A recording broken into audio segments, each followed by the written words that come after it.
Hi, everybody. Welcome to Nectars and part 2 of our Why Legalization Vermont Cannabis Collaborative series here. This is going to go through December, so look for 2 more in October, 1 in November, and 1 in December.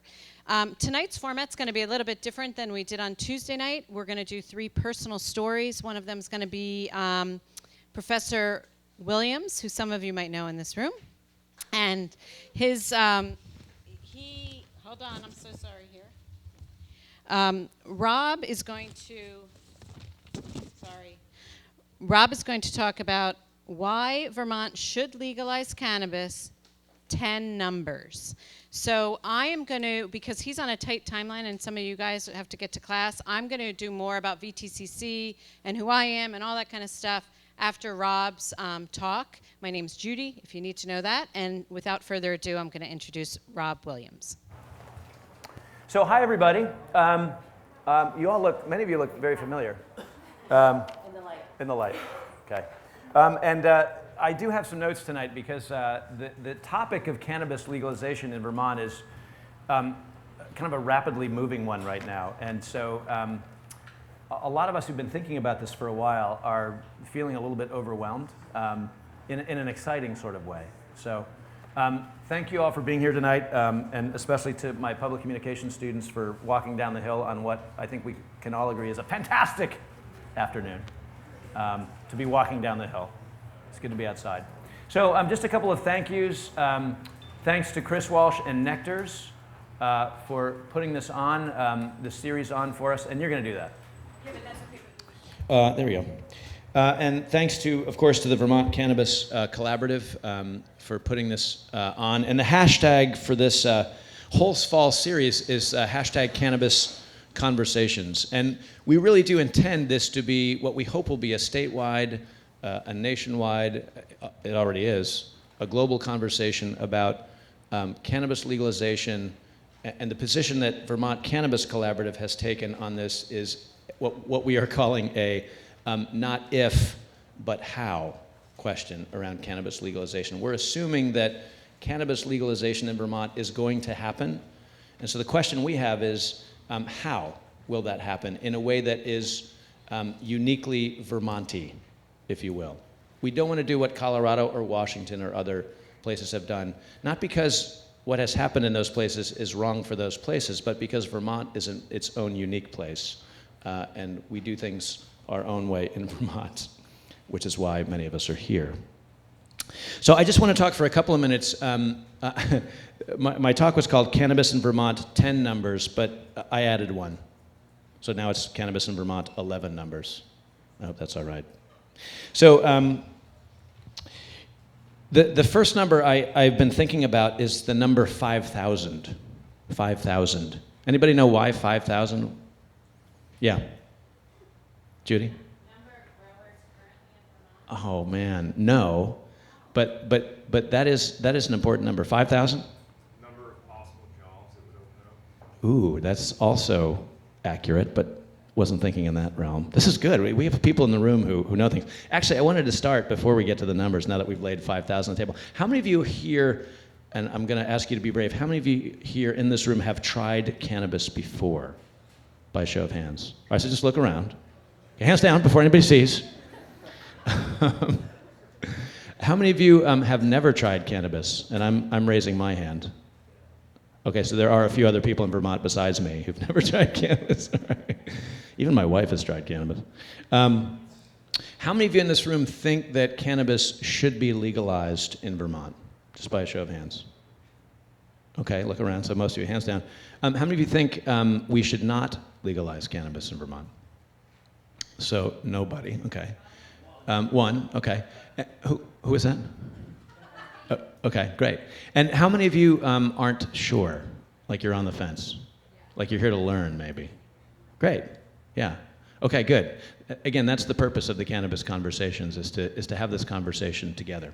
So 5,000. 5,000 is the number of years the cannabis plant has been in cultivation in advanced civilizations around the world. And I'm a historian by training, so of course I'm going to lead with that number, right? But I think it's important to recognize that cannabis has been around a long, long time. Ancient Egypt, ancient Sumer. I'm sure you all know that the U.S. in the U.S. Republic, George and Martha Washington grew cannabis in the backyard at Mount Vernon in Virginia. That the Constitution of the United States was printed on hemp, which is a form of cannabis, etc. So 5,000 years cannabis has been around. The second number is 1930. Now, those of you who know your cannabis history, why is 1930 important as a number? Yeah. Correct.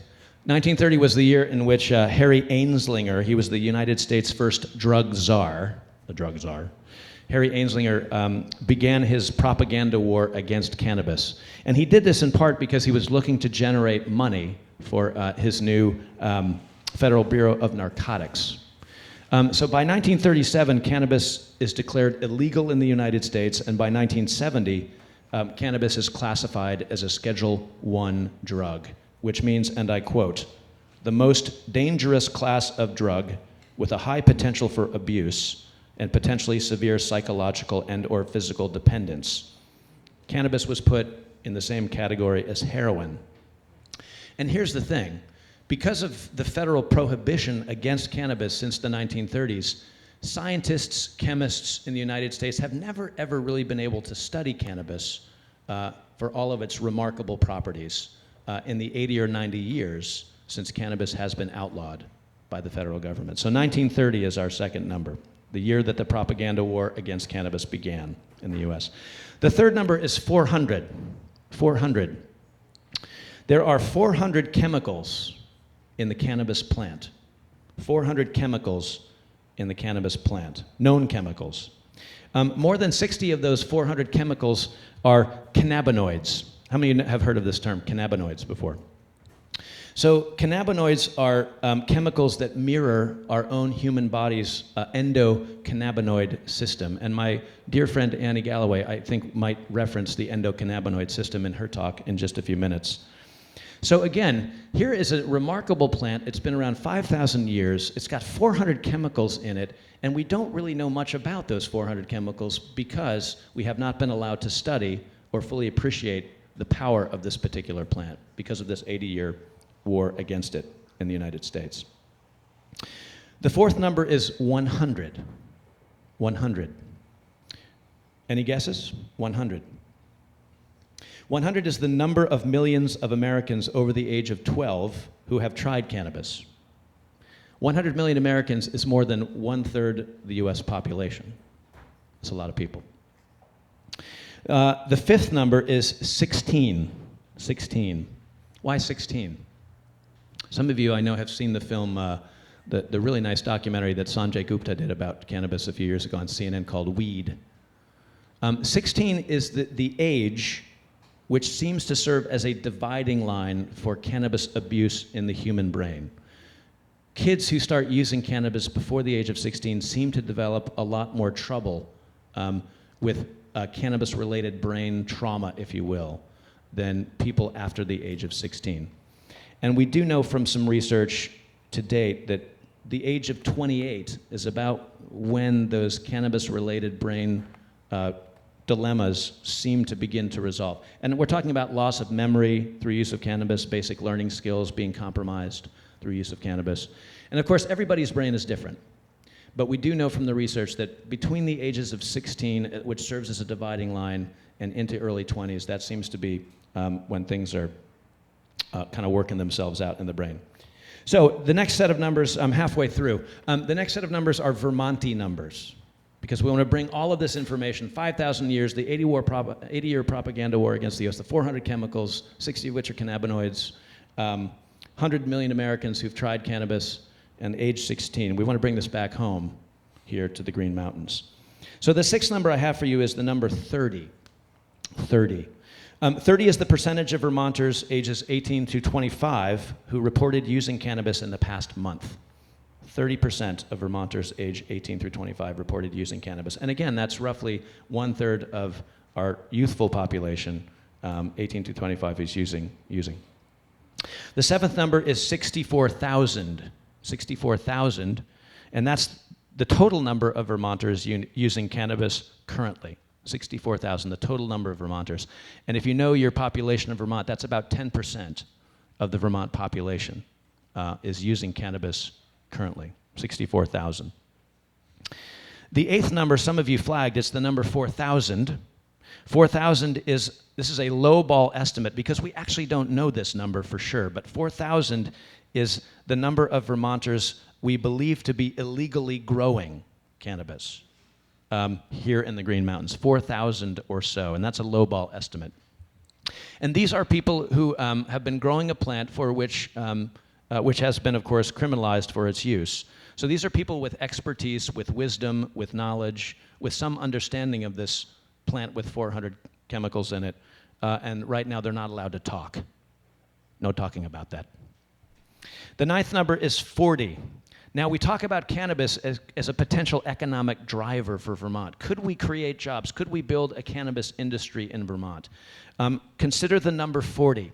40 represents 40 times as many cannabis consumers who live within a 200-mile radius of Vermont. 40 times as many people live within a 200-mile radius of Vermont who use cannabis as actually live in Vermont itself.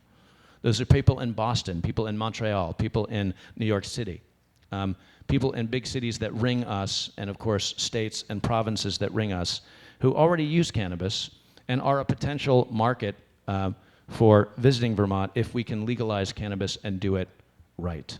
The number 40 times. The 10th number is the number 75, as in $75 million, $75 million. And this is the high end of annual estimated revenue that could be generated by cannabis sales in Vermont, $75 million a year, assuming two things. Assuming that Vermont could either eliminate or incorporate the black market or the illicit market in cannabis currently, and no other states, Rhode Island, Maine, Massachusetts, New Hampshire, followed suit and legalized cannabis before Vermont did. $75 million in sales, high-end number. And the last number I want to share with you, the 11th number, is the number 0.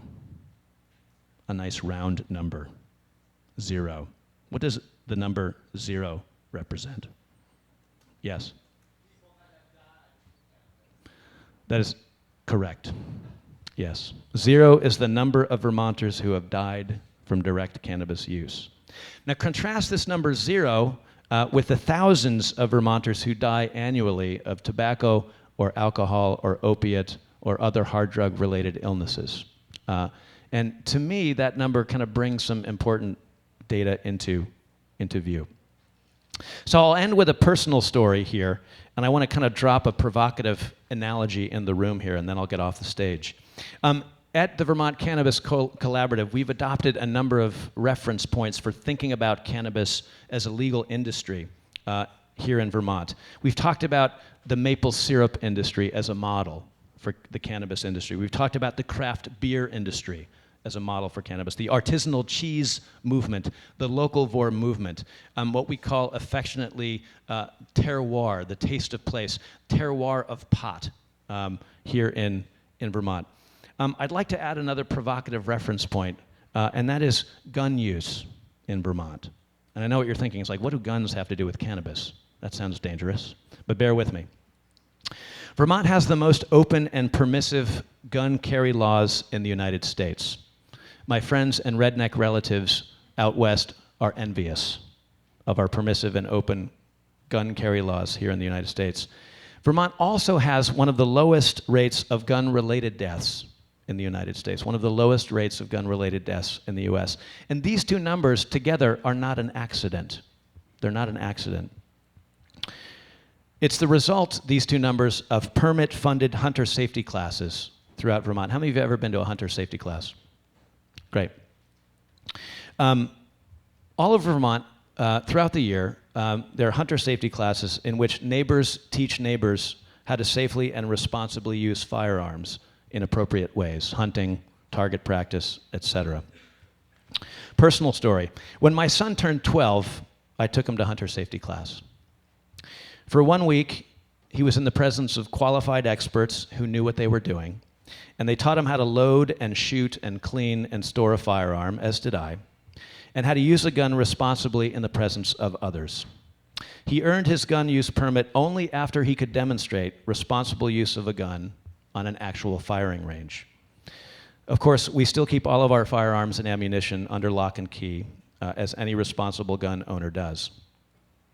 I think that we can train ourselves here in Vermont to respect cannabis like we respect guns, to understand its power more deeply, and to educate ourselves about its many powerful properties. Like guns, cannabis can be used for good or for ill. Like guns also, cannabis is a powerful force, and it's been with human civilization for 5,000 years. Rather than pretending it doesn't exist in Vermont or being satisfied with the cannabis status quo, I like to call it, the way things are right now, let's use legalization as a unique opportunity to reinvent our relationship with cannabis here in the Green Mountains. In other words, we want to legalize, but legalize the Vermont way. And that is what we at VTCC are all about. Thank you for listening. I want to tell you a little bit about myself and why I'm involved, because this is about personal stories tonight. So my name's Judy. I have a couple last names, so they're kind of irrelevant. I started in Vermont in 1988. I came here after college, and I founded a maple syrup company. And I sold that in 2005. Since then, I've been consulting, mostly in agriculture, a little bit in specialty food, and a dabbling in tourism. And I come to this doing some pro bono work because I don't smoke or vape or eat or whatever all the things are, because in the 70s when I did smoke, it was totally a different ball of wax. But I believe that its time has come. And because of that, I wanted to be involved. I wanted to have a voice, kind of like voting is really important, right? You can't be in the conversation if you don't have a voice, if you don't vote, at least in my humble opinion. So I thought about it, and I have a son who's a sophomore in college, and I talked to him, and he goes, "But Mom, you don't smoke." And I'm like, "I know, but I think it's the right thing to do." When alcohol became legal, there was another drug of choice for a lot of people, and that was cannabis. And it was really, civil rights, which was violated because alcohol became, and that's why it's called the black market, which is really a very derogatory term. Let's try to remember to call it the underground market. In any respect, I think that this is a civil rights issue for starters. It's someone's drug of choice, like alcohol is many drug of choice for people. So I wanted to be part of the conversation. I wanted to talk about the safety issues. I wanted to talk about edibles. I wanted to talk about proper packaging. I wanted to talk about what should be in a proper edible, what's the right amount to get the right high and not get too high, whatever that means. And it's really been a fabulous conversation. There's a steering committee of 7 people, but we have enlarged that because we did 4 summer study groups at Vermont Cannabis Collaborative, and we've really looked at issues all over the board, from how many growers there are to tax revenue. So from the grower all the way out, and include everything like education and protection and safety and all these other pieces in between. So it's been a lot of work, and the best thing we can do now is just continue the conversation, which is why we're hosting these Cannabis Conversations. They're not just to listen to us, but they're to talk amongst yourself. Go home and talk to your family. It might be a conversation that's never been broached at the Thanksgiving table. Give it a whirl this year. See what happens. Get involved politically. Talk to your state representative if you can. Write them an email. They listen. If you're a Vermonter, they really listen here. I don't know about anyone from New Jersey and Pennsylvania and all those really big states. But so I encourage the conversation to continue.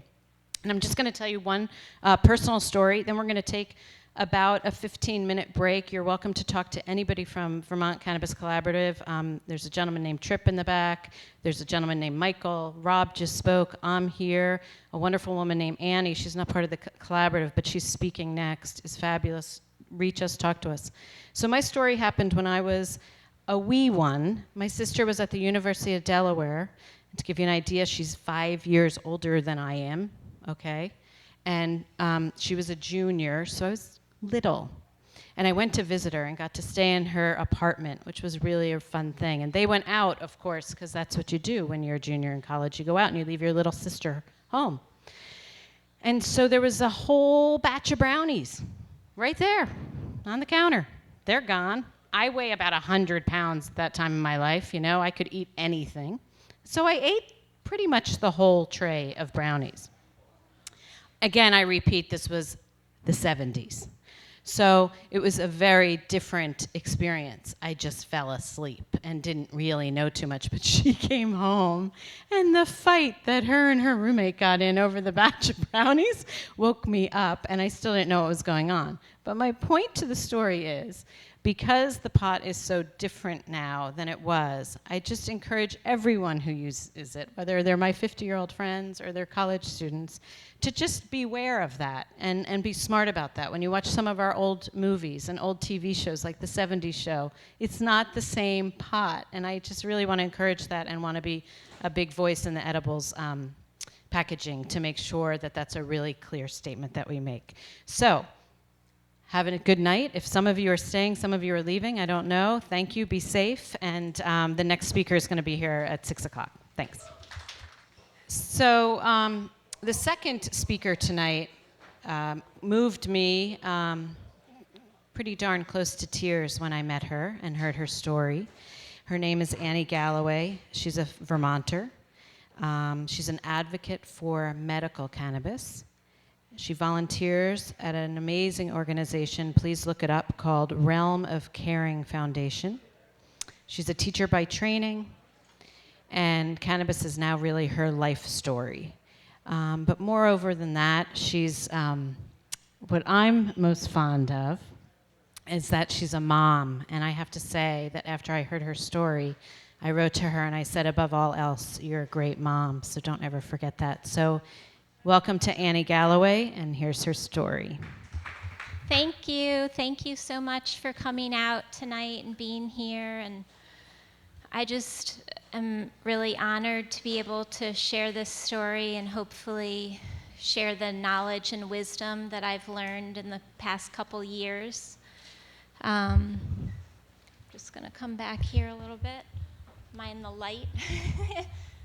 So I've called my talk Lessons I Learned in Colorado, Journey of Hope and Healing. And I'm a parent of a child who's suffered with intractable epilepsy. And it's something that is an extremely challenging thing to witness your child living through. I was really motivated to move out to Colorado because of the hope that I was feeling of finding something that could really heal my daughter. I felt so frustrated, you know, after going to multiple neurologists and four different hospitals. We just weren't finding any kind of solution. They kept prescribing these pharmaceuticals that would just make her sick in other ways. So then we were having like additional conditions to have to cope with. So when I decided to go out there, I had heard of Paige Figge, who some of you have probably heard of, and her daughter Charlotte, and felt very motivated to go out there. Paige actually came here to speak. I don't know if anyone got to hear when she came out in 2013, but soon after that, when I spoke to her, she was like, come now, Annie. You know, there's no waiting list right now. If you get out here, you know, you can help your daughter as soon as possible. So that's what really brought me out to Colorado. For some children, like Charlie, that Charlotte's Web is named after, the healing was immediate, and for some children it takes a lot longer for them to feel the benefits of cannabis.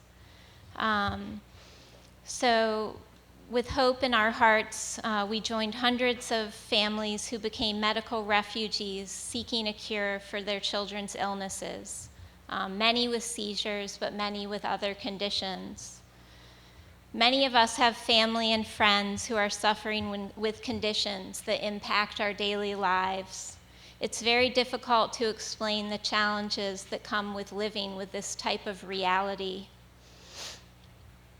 To visit doctor after doctor who have no real solutions for healing your child, the current health system to help your loved one is to try a whole slew of pharmaceuticals causing terrible side effects and little relief to their suffering. Some of the side effects of these drugs are loss of appetite, weight gain or weight loss, interference with nutrient absorption, decreased energy, depression, and even increase in seizures. In Colorado, I learned that cannabis is medicine. My perception of what marijuana is was completely changed by my experiences there. I had only known it as pot and something that you guys probably know, like to use in a recreational and fun way in my college days. I never understood its therapeutic properties until the year we spent in Colorado.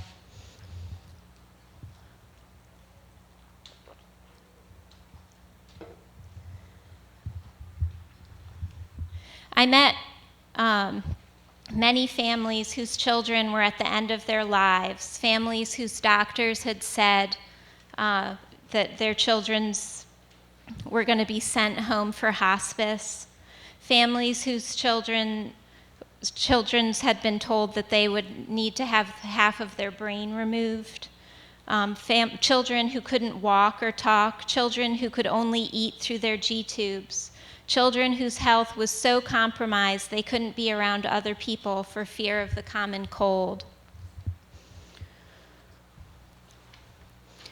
Cannabis has changed the lives of many families. When your child is not well, your world that you know gets smaller and smaller. I became part of a world I never knew existed. Coming to Colorado, our community grew with our hope for healing. With cannabis, these children began to heal, and they had less seizures, and for some, no seizures at all. Their appetite returned, and they began to gain weight and grow. Smiles that had never been seen were seen and brought sheer joy to our faces. I would go to these support groups in the beginning, and there were kids, literally who were just sitting in their wheelchairs. And a few months later, we would be at the support groups, and those children would be smiling and start to become verbal, like maybe making sounds, some making words.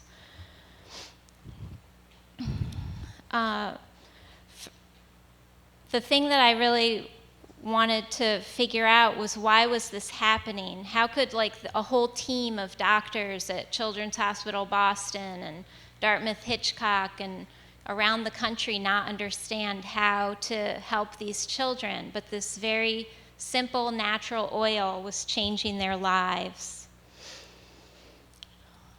Many families have found relief and benefits from layering the cannabis compounds. This is something that is really incredible about the cannabis, which Rob had mentioned, all the cannabinoids in this plant. The CBD is an incredible one because there's no psychoactive effects, so the kids aren't getting high, but also like raw forms of cannabis, the THCA is another great option for children or younger people that wouldn't be detrimental to your systems.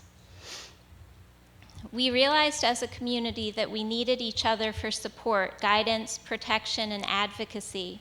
We were pioneering this medical breakthrough with each other and the support of local experts and doctors who are willing to take a risk on our families.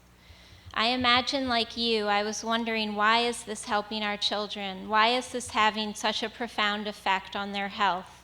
Is it a miracle? How can this be real?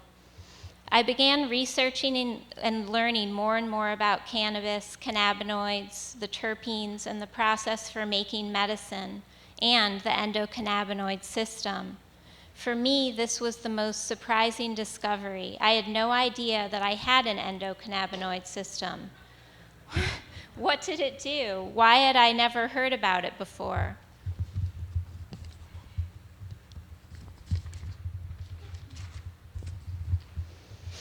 I learned that all the animals that have vertebrae and have nervous systems also have an endocannabinoid system.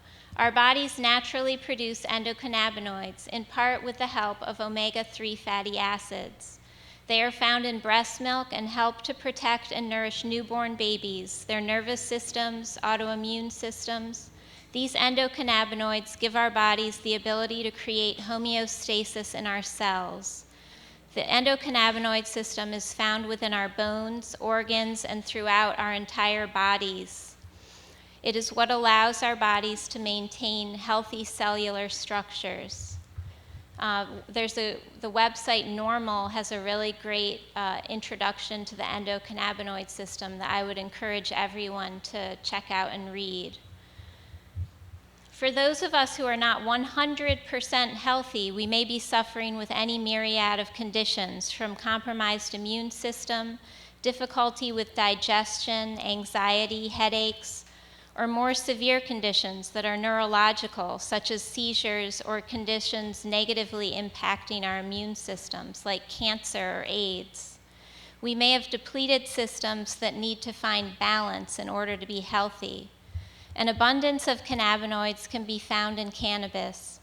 These are a resource for our health. If we can understand them, we can learn how to produce medicine and supplements that will heal many people in Vermont and around the country. Cannabis is medicine. It can be for the very ill or a supplement for those with less severe conditions. Some have said that there is a strain or blend of cannabinoids that could benefit each of us in maintaining our health. In Colorado, I learned that medicine made from cannabis actually has positive side effects. Some of the side effects reported by families when their loved ones began taking cannabis are reduction of seizures, improved intestinal health, reduction of pain, the ability to remember your dreams better when you wake up, less anxiety, feeling happier, improved cognition and memory, increase of verbal skills, singing, children who had more energy to play, be creative, and exercise. How many pharmaceuticals have these types of side effects? There aren't any that I know of.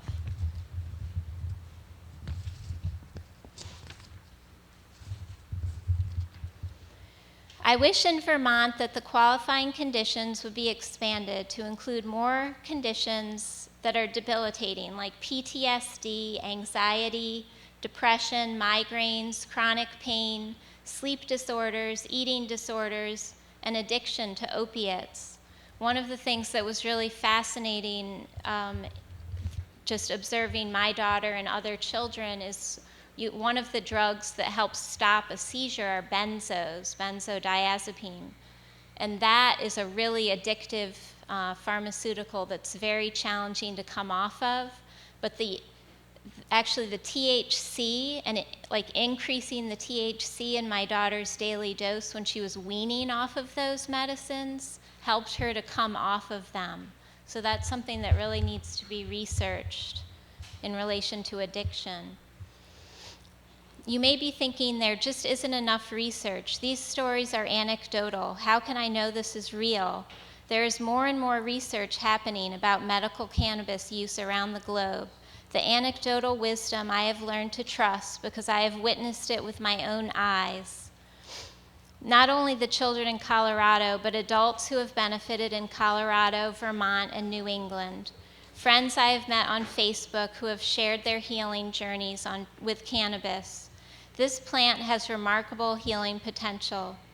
My wish is for Vermont in its legalization efforts to integrate the knowledge of the medicinal use of cannabis with its laws and industry practices regarding the plant. To simply make this recreational may be a loss to our state's overall health and well-being. Some of us have held or continue to hold perceptions of cannabis as something that is dangerous for our health and bad for our society. We were taught that there is a war on this plant. We were taught to call it pot, weed, reefer. The scientific name is cannabis. People are intentionally calling this by its scientific name so that we can move away from the past perceptions of this plant. It is possible for cannabis to be detrimental to a person. Some of us are concerned about THC and the developing brain. It is true that high THC strains have been developing since the 70s, just like Judy was talking about. Some of these strains can be dangerous, so it's something that you need to think about. Over the past 40 years, cannabis has been grown to have higher concentrations. If we know this, we can also grow strains that are equal ratio or lower ratios of THC. These are also raw forms of cannabis with the healing properties of the plant, anti-inflammatory, neuroprotectant without causing the high. The raw form contains no THC at all. It just starts to change over to THC when the plant starts to dry. So if you have a fresh plant and you juice it, that can give you a lot of benefits. Once that dries, it's also beneficial, but it's just something to be aware of, the THC content. It's possible that these strains and forms could be beneficial for people of any age. Vermont can create research studies about various strains for various conditions. We can be part of supporting our own communities and communities in other states so that we can better understand this plant.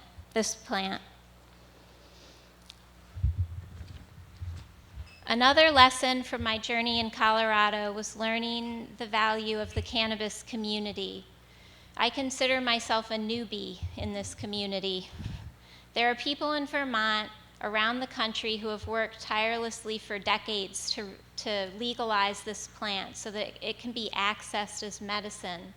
I want to thank these individuals because if it weren't for them, my daughter and I and our family would not have our lives back. It is extremely exciting to be alive in this time when there is so much potential to help and heal people with this plant. As we move forward with legalization, I hope we will remember to keep this medicine in the hands of the people. This is where it belongs, keeping it small, and I really feel like Vermont is going to do a great job with that. In Colorado, the community was aligned with doctors who were in support of patients using cannabis as medicine. These pockets of common interest were a place where information was shared so that people could learn about strains that were working for specific conditions. This shared interest created support and protection for both doctors and patients. This is a very challenging situation for many doctors in Vermont. Some are naturopaths and are scared to be perceived as prescribing weed when they have worked so hard to be taken seriously as doctors in our community. Others are used to the systems of the FDA and are not sure how to prescribe cannabis. It's important in Vermont that we encourage and support our healthcare providers to be on this journey, which is learning about the medical benefits of cannabis. It's an opportunity to transform the health system from the ground up. I find myself teaching doctors, nurses, pharmacists, bringing in articles, sending information to healthcare professionals to let them know how important this is. Here's something we all need to know. Cannabis can interact with pharmaceuticals, so it's really important to consult with a doctor who knows about these interactions. Some people need to take their pharmaceuticals 1 to 2 hours apart from any cannabis medication they would be taking. Otherwise, there can be toxic reactions, especially in pediatric patients like my daughter. This summer, I was so impressed that the medical staff meeting at UVM about cannabis was open to the public. I feel like this type of thing, inviting the doctors in and other health practitioners, is essential in developing this in Vermont. While I was in Colorado, cannabis was legalized for recreational use. I did witness people being more open-minded, being curious, asking questions, discussing their ideas, experiences, and feelings about cannabis. The community that was brought together with hope and love for their children into a new world of cannabis has shaped my view of how this can be brought forth in Vermont. I hope in sharing these lessons and thoughts that more people can benefit from this remarkable plant. I hope that we will come together and discuss how cannabis can happen in Vermont. thank you so much for listening. Okay, a little bit of housekeeping first. Just want to let everybody know that you can order food and it will be brought up. You might have seen a waitress come by a minute ago, so feel free to do that. Also, Annie referenced NORML, and maybe you all know this, but it's an organization of a bunch of attorneys, and it's spelled NORML. So if you're looking it up online, it's NORML.org. They're pretty brilliant people really working towards legalization, so it's a cool site to check out. I've been lucky enough to be able to go to some of their conferences, and they're pretty brilliant minds working together. So unless anyone has like a burning question, which can hold off, I'm going to introduce our third speaker for the evening, Michael Jager. Some of you might know him. He's pretty famous here in Vermont. He is an absolute brilliant man when it comes to connecting brand and what its real meaning is. And he is on the steering committee, along with Rob and I and others, and brings a sense of knowledge and purpose to what we're doing in a really tremendous way. He has worked on the branding for Xbox, you might have heard of them, Nike, Fish, Seventh Generation, lots of amazing companies, and he's right here in Burlington. So without further ado, I'm going to introduce Michael, but I do want to just take 1 minute, because this is what he sent me as the title of his talk, Deadly Snakes and the Cultural Consciousness of Vermont Now. So there you go. That's what this is all about. Thank you. That was very kind, Judy. It's really amazing to be here. It's great to see everybody out here for this conversation session, the beginning of a pretty heavy conversation around the country. It's really important that you're here and that you stay in participation in what's happening here. So tonight, hopefully we'll continue the process. I do have some snakes to talk about and a few other things. Where I wanted to begin was about this title. So Judy shared some of how odd this might seem, but it's actually not that odd, because these are personal stories about our relationship to the big question about why legalization. Like why is it important? Why does it matter? So the relevance of this, the title's actually so damn long that it won't even fit on one page. So the deadly snakes I'll get to in a bit, but it's really about a cultural consciousness that's emerging around the country, and certainly in Vermont now. There is a moment that's happening where people's consciousness is rising about what Vermont means, and that's a lot of what I want to talk about. And having grown up in Vermont and spent my entire life here in a lot of different dimensions, I think that's something we have to take very, very seriously as far as what it is that we're here for and what it means and how that can be affected as our consciousness changes, not only about cannabis, but about culture and engagement and a new generation of thinkers and what that means and what we can do with that. So that's what I'm going to chat about now, because we have a responsibility. We really do, and the next generation coming in needs to change some things, and that's where we'll focus our energy tonight. So the why is the heart of the conversation. Why legalization? Why does it matter to everyone? Obviously, I mean, what Annie just talked about, I mean, there is heartfelt need for the why in the medicinal side of it, but it's way bigger than that. There's answers and need for this as far as what legalization could like, should it happen.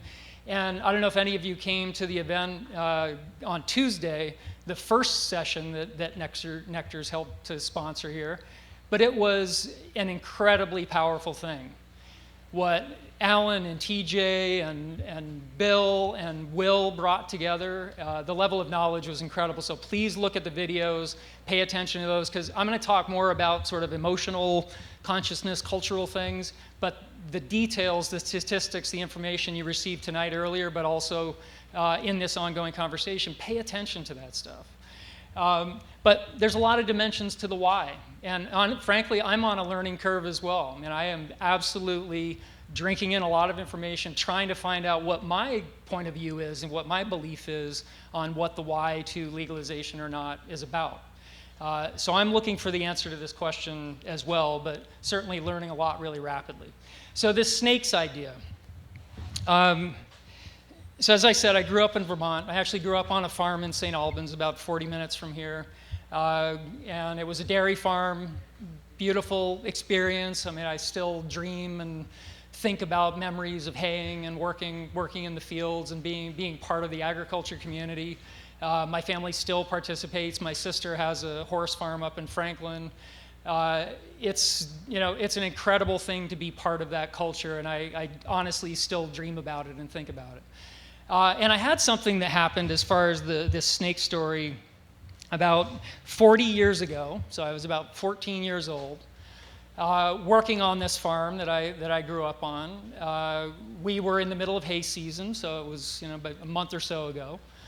We were doing the second cut, and we would go and work in the different ranges of the fields of hundreds of acres that were there. And there was one field in particular that was on the lower part of the landscape that was always an adventure to experience. And one of the reasons was it sloped down and there was a swamp at the base of it. So it was one part of the haying season that was always kind of like what is going to emerge down there. And I always found it kind of intriguing when we would take the wagons down there. So this one day we went down, and it was kind of bogged out and muddy and as funky as you can imagine it being, just on the outskirts of a swamp. And there were hundreds of snakes, hundreds, crawling over your feet, scurrying under the wagon. Unbelievable to experience and see that. So I'm a 14-year-old kid, born in Maine and actually raised after I moved here when I was 3, but I was raised in Vermont. I'm there experiencing this whole thing, and what I found to be appropriate that day, which I'll go on to tell you about why, was that I picked up a snake, and I don't know how many of you have ever worked on a farm, but there's usually things around. So there were nails and stuff in the tray where you put your feet on the tractor. There were some nails. So I grabbed a snake, I grabbed a nail, I grabbed a rock out of the field, and I proceeded to pound the snake's head onto the back of the wagon. And hung him on the back and basically crucified a snake on the back of this wagon. Again, keep in mind there were hundreds of snakes. So being, again, a 14-year-old boy growing up on a farm, thinking like, that was cool, I continued to do that, with the other crew being like, man, that's freaking crazy. So I continue until, after an hour in that field, there were about a dozen snakes hanging off the back of the wagon, kind of just swinging in the wind, thinking like, that's pretty badass. Like, man, these snakes hanging there. And I think back on that now with such shame that why the hell would I think that would be appropriate? That I would take the life of something and nail its head to the back of a wagon. It's insane. And to do it over and over and over, thinking like, yeah, that's appropriate. And the reason is beliefs. I had been raised in a way that a snake symbolized evil, darkness, poison, deadly, horrible. It was a symbol of what was evil. It slides on the ground. It's an ugly, horrible thing. Not an incredible, living, beautiful, amazing, organic piece of natural engineering that's freaking mind-blowing. I'm nailing the heads of snakes to the back of a fucking wagon. But it was about beliefs. I had a certain belief that, why wouldn't that be appropriate? Why wouldn't you do that? That's what this is about.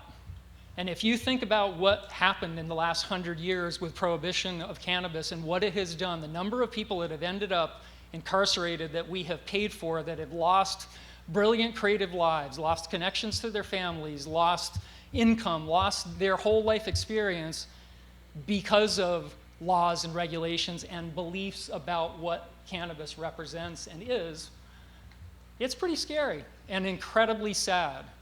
And it's all derivative of beliefs, a belief system that was set in motion by a number of people by noting things like the number rating on what cannabis was, aligning it with heroin and other things. It's about beliefs. That is what we are here in this conversation for. We have to be a generation, we have to be a state that starts to really form well-founded, well-thought-through beliefs about what cannabis is and what its role is in culture. We have to help frame that so that we can be a generation that, even if it didn't legalize, is smarter, more informed, understands about the dimensions of how you can actually do things well.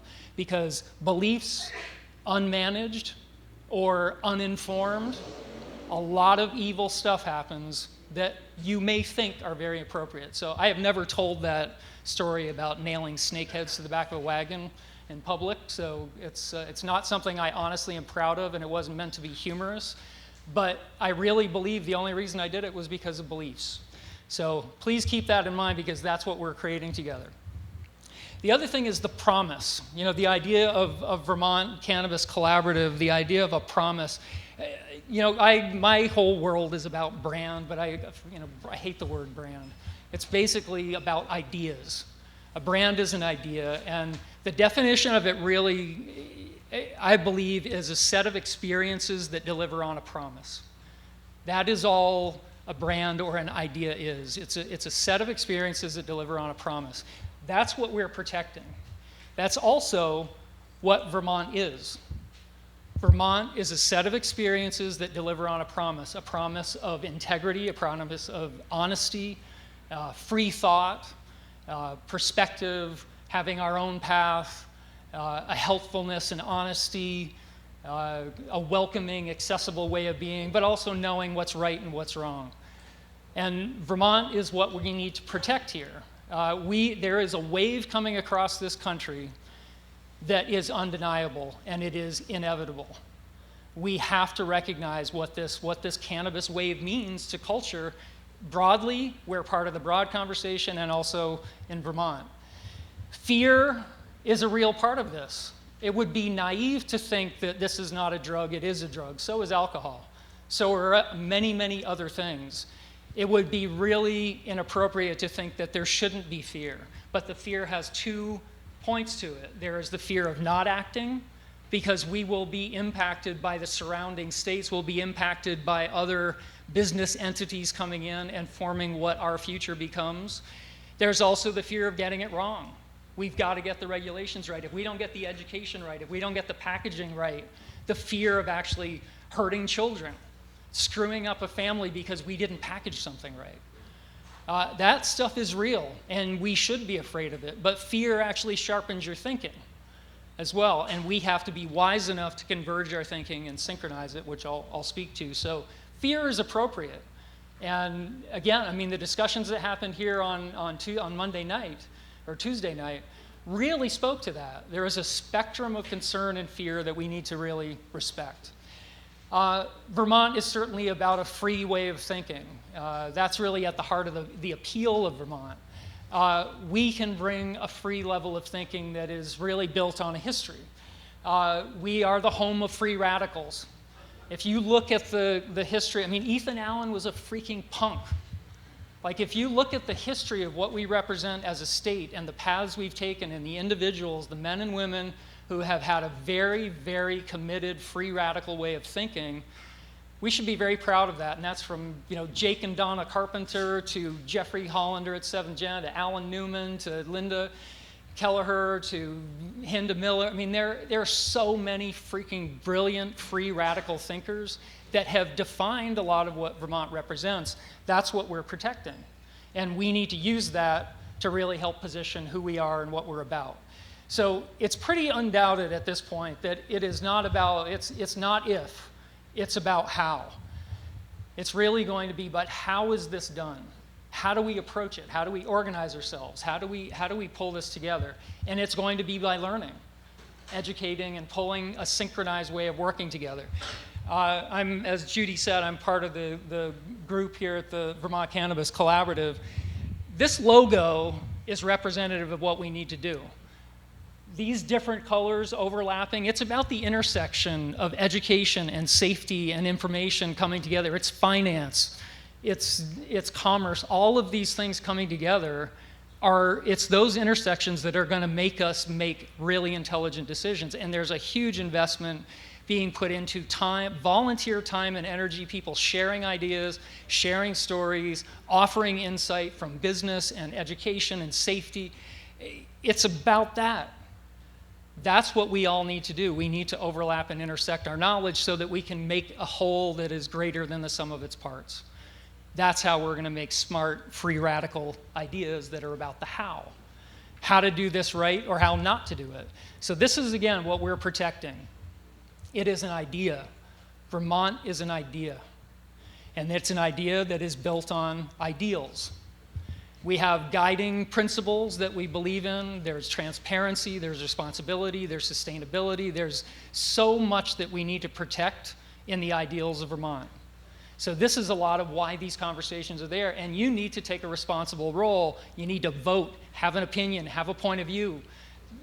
For, against, have a freaking point of view.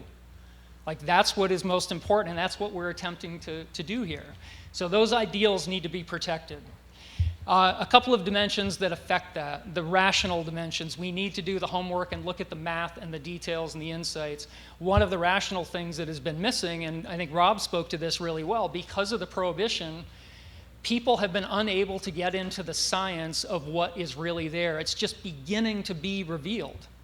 So we need to be looking at things rationally about gathering that information so we know what we're talking about and we can start to set some of those standards. So the rational dimension is Vermont can really represent that intelligence, do the homework, do the process, invest in the knowledge. And there's a lot of people with incredible skills on the technical side capable of doing that.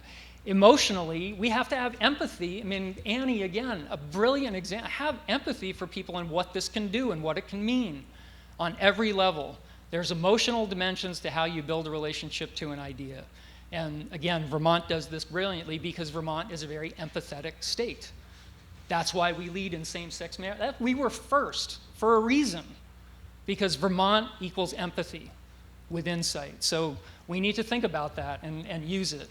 Culturally, we need to realize we're part of a greater whole, but we're also seen as a part of a greater whole that questions conventions. People know Vermonters look at the world differently. And they really, many will draft our decisions. So we have to make very responsible decisions, but it's about that balance of the ecosystem of the rational, emotional, and cultural that is exciting. That's what I love, is that ability to look at that ecosystem and put emphasis where it needs to be and understand that. That's when you can make cultural change happen. If you can get those things and do the homework, you can have a conversation with the legislature or with the banks or with educators or with the safety and the legal side of things. You can have intelligent conversations if you understand the whole ecosystem. I'm nearly there. I had a few words, so these are my few words. So urgently is one of the last points, and we'll run through a couple of last details. So urgently, a lot of people feel like there may be risks that we're moving too quickly, and this needs to be a graduated sort of process of gaining knowledge and insight and making moves forward. There are going to undoubtedly be things that we discover along the way, and we are, in a sense, beta and building this thing as we go forward.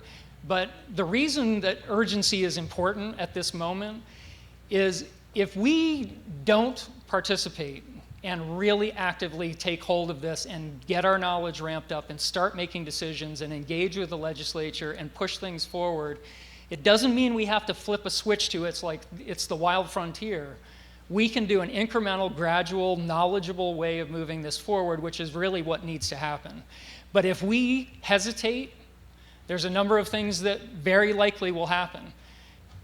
An idea, I talked about the concept that Vermont is an idea. Our position in the world, we will be surrounded by other things we can't control. Other states, other regulations, that will happen. So one way or another, we will be in this and we'll be affected by it.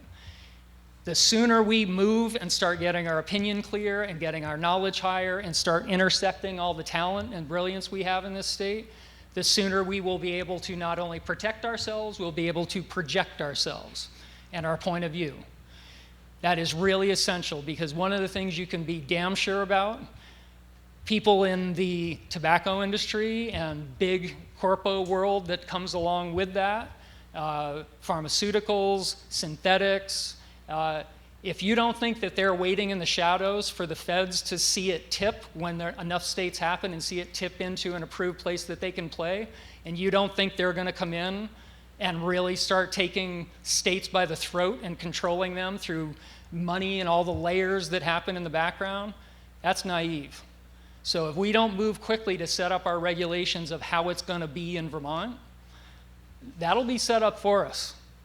And all of a sudden, things like the brilliance of having no billboards and things like that, that could go away, because this is going to be a freaking powerful, powerful thing in culture. It is going to be huge, and it will have an effect. So urgency, you better believe it. Does it mean, unbridled insanity and just let everything go crazy? No way. But we better be moving and making informed decisions. So one thing I use to remind myself post snakehead nailing is that you become what you believe. We have to form our beliefs as individuals and as a community and as a culture in Vermont. That is what we will become. Can we become a real thought leader in this category? We absolutely can. But we better believe in change, because it's going to come if we hesitate or not. It's going to happen. So we better recognize that and respect it. The revolution will be synchronized goes both ways. This intersection, this is really a symbol of revolution in a sense, because that intersection is really about synchronization. We've got to bring our youth culture together, we've got to bring finance culture together, we've got to bring the legislature together with us to create a synchronized revolution of change and a point of view. Because if we don't, that corpo giant session that I talked about, they're building a revolution too, and it'll be synchronized, believe me. It'll be well thought through, and it'll be a machine that is going to be very intimidating. So that is working in two different directions. So last thoughts, educate. Have to invest in this. As we move forward, taxation elements can help fuel this. Education is going to be one of the biggest and most important things that we invest in. Our energy and our time, and doing it intelligently and brilliantly to educate the next generation of thinkers and doers in this state and in the country. We need to invest heavily in this. Activate, we've got to activate all the different parts working together. We actually have to get in motion and make decisions. People like what we're doing on the committee with the collaborative is really about facilitating the conversation. Taking the time to do these things, and thought leaders like the Garden State crew and Green State and the Hempist and Main Street Landing and Nectars, you've got people stepping up, risking reputation, standing up and actually having an opinion and a role in this, but it's like they're here to facilitate a conversation that needs to happen. There's a lot of people who are afraid to do that, so we need to be willing to facilitate the conversation. We do have to regulate the process. Not only regulate cannabis, but we need to regulate the process and how we regulate the ramp up. We need to elevate what cannabis can be. What the common sense cannabis commerce, what can that be? We've got to elevate Vermont's role in it. Can we be the smartest, most knowledgeable, most precise, most excellent center of excellence on the East Coast that affects the entire country? That better be what we're shooting for. Because that level of elevating the conversation, it can't just turn into the expected cliches of what cannabis is talked about as now. We have to elevate our point of view and our knowledge and perspective, and we need to honestly spread it across the country. It isn't just talking to ourselves. The people from Vermont should be opinion leaders that are traveling around the country as well and being in the conversation and elevating our role in it. Oh, masturbate. So anyway, I just put this in to see if you guys are still awake. No other reason.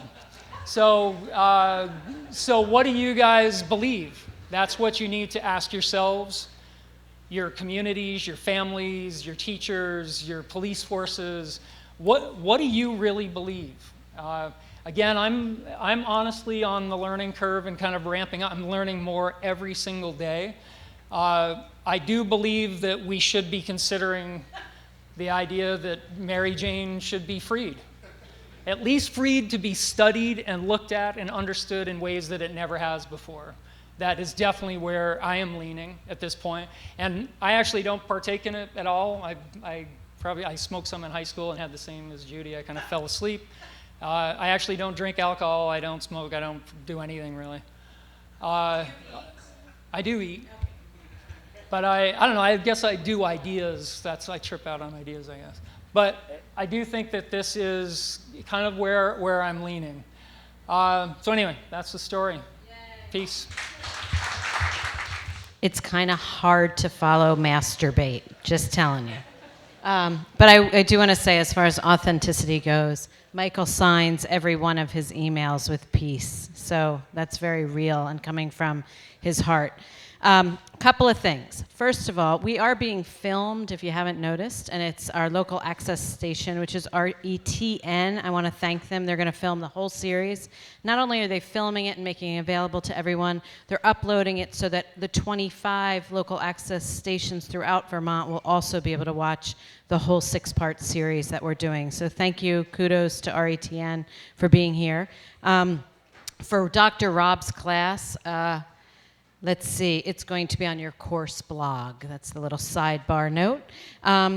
Let's see, the other thing is the upcoming events, which are in October. They're on the 20th and the 22nd, and they are all about jobs. It's all about careers, jobs, and jobs. So we're going to have a panel discussion on Tuesday the 20th, and then we're going to have speakers on Thursday the 22nd, both from 5 to 7. I encourage you guys to come. And look, tonight, the kids that are, just the way it goes. The students that are here from Dr. Rob's class, thank you for coming and spending the time. Your entry fee tonight was paid by an anonymous donor, which is awesome.